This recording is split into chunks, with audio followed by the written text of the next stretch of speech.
O maior mistério, quando se trata de Jesus, envolve sua infância. É quase inteiramente desconhecida. Mas Nazaré foi sua cidade natal. E é aqui que começam a surgir novas pistas. A Nazaré de Jesus era uma pequena comunidade, muito pequena. Eu o considerava uma espécie de operário de classe média ou algo assim. Mas seu mundo era bem diferente. Ele era pobre. Segundo o Novo Testamento, Jesus pertencia a uma grande família de camponeses.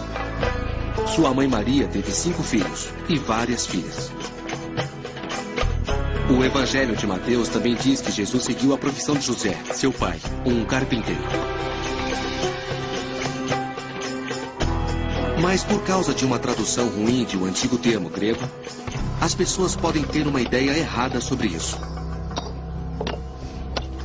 Na Bíblia, Jesus é chamado de Tectan, e muita gente concluiu que significava carpinteiro. Mas o termo significa construtor, e nessa parte do mundo constrói-se com pedra. Bem no meio de Nazaré, acharam uma pedreira antiga de 2000 anos. Dá para ver os cortes na pedra, de onde extraíam o calcário que usavam nas casas. É muito fácil imaginar que Jesus esteve aqui. José e Jesus podem ter sido pedreiros, e não carpinteiros. Isso significa que fizeram a mesma coisa que eu estou fazendo agora. Talvez até no mesmo lugar. Outra pista sobre a infância de Jesus está quase a 6,5 km de Nazaré. É uma cidade judaica chamada Séforis. Estava sendo construída quando Jesus era menino. Séforis era uma grande e rica comunidade, construída para aristocratas judeus que cooperavam com Roma. Basta olhar para Séforis para ver a influência de Roma. Mas não foram os romanos que construíram esse lugar, e sim pedreiros judeus locais. Acho que Jesus pode ter trabalhado aqui, lado a lado com seu pai, José. Não como carpinteiro, mas como pedreiro. Ele pode ter ajudado a construir Séforis quando era menino, sentindo não apenas o sol ardente, mas o peso da ocupação romana. Só há um outro vestígio dos primeiros anos de Jesus. O Evangelho de Lucas menciona o dia em que Jesus, com 12 anos, se afastou de seus pais em Jerusalém.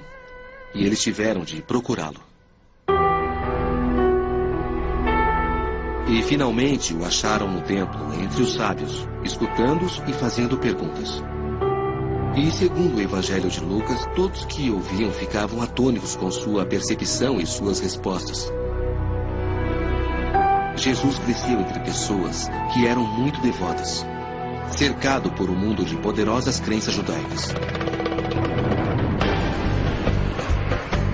Uma descoberta recente abriu uma janela para esse mundo, e eu quero saber mais.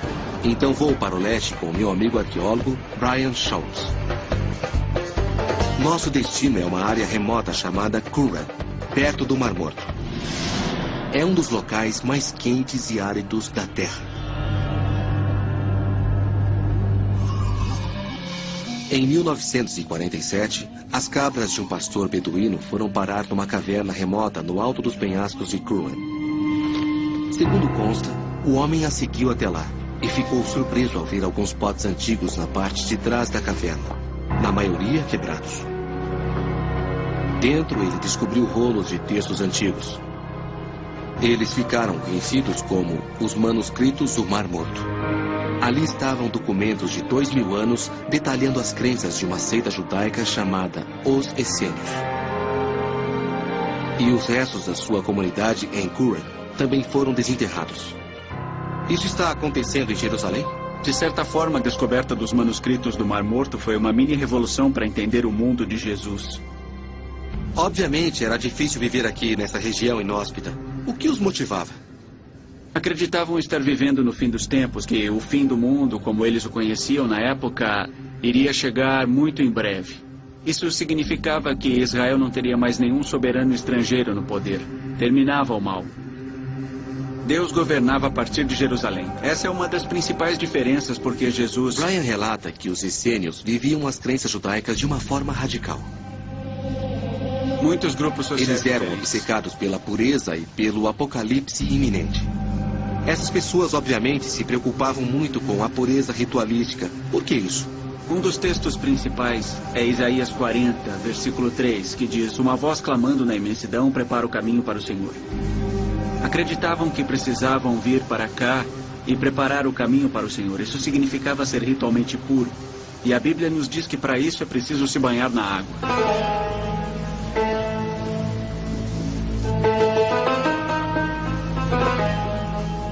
Para obter o que chamavam de água viva para seus banhos ritualísticos, eles precisavam captar as cheias sazonais. Eles não tiveram escolha a não ser projetar um dos aquedutos mais extraordinários do mundo. Puxa, então milhões de litros passavam por aqui? Exato. E chegava quase na altura daquela rocha. Era muita água. Vamos ter que rastejar para entrar no túnel.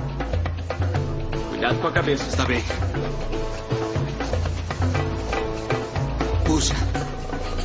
Há locais em que os engenheiros essênios tiveram de canalizar a água através da rocha sólida para os banhos ritualísticos da comunidade.